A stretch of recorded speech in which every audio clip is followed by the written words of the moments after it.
مزید بیانات کے لیے مولانا انصاف آفیشیل کو سبسکرائب کریں اینڈ لائک کریں۔ بسم اللہ الرحمن الرحیم۔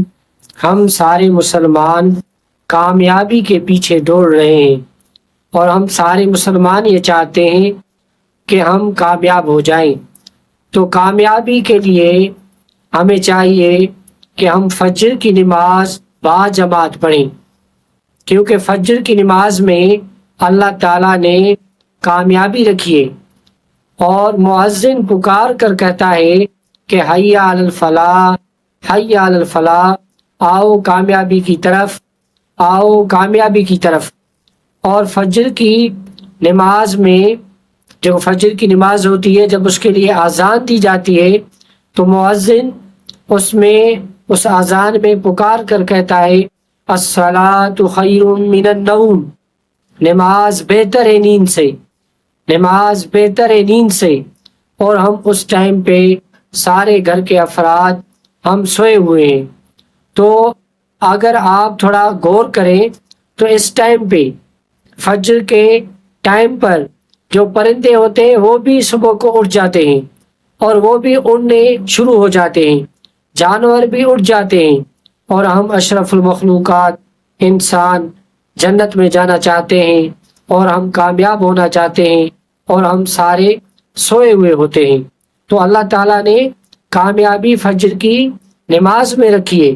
تو اگر ہم کامیاب ہونا چاہتے ہیں تو ہمیں جلدی اٹھنا چاہیے، اور اگر ہم فجر کی نماز پہ اٹھیں گے تو سارے دن کے کام آسان ہو جائیں گے۔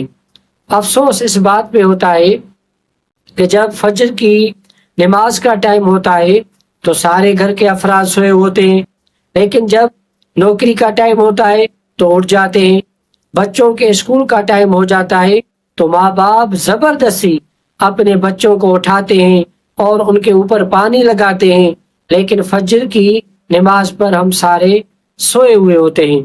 تو ہمیں ایسا نہیں کرنا چاہیے۔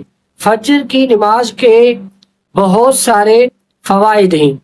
نبی اکرم صلی اللہ علیہ وسلم نے ارشاد فرمایا، جس نے عشاء کی نماز جماعت کے ساتھ پڑھی اور جس نے فجر کی نماز جماعت کے ساتھ پڑھی، گویا اس کو اتنا ثواب دیا جاتا ہے کہ اس نے جیسے ساری رات اللہ تعالیٰ کی عبادت کی ہے۔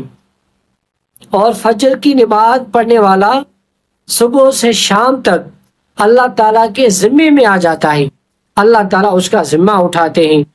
اور فجر کی نماز میں مسجد میں جانا قیامت کے دن نور اور روشنی کا سبب ہوتا ہے، اور فجر کی نماز پڑھنے والا جنت میں داخل ہوگا۔ اور فجر کی جو 2 رکعت سنتیں ہیں، اس کا ہی اتنا ثواب ہے کہ ساری دنیا ایک طرف اور یہ 2 سنتیں ایک طرف۔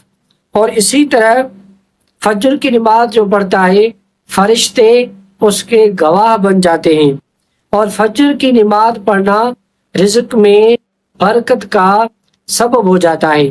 تو آج سے ہم سارے گھر کے افراد آپس میں یہ عزم کریں، ارادہ کریں کہ ہمیں فجر کی نماز پر اٹھنا ہے، اور فجر کی نماز مردوں کو جماعت کے ساتھ پڑھنی ہے اور عورتوں کو اپنے گھر میں فجر کی نماز ادا کرنی ہے، اگر ہم کامیاب ہونا چاہتے ہیں۔ اللہ تعالیٰ سے دعا ہے کہ اللہ تعالیٰ ہمیں عمل کرنے کی توفیق نصیب عطا فرمائے۔ وآخر دعوانا ان الحمد للہ رب العالمین۔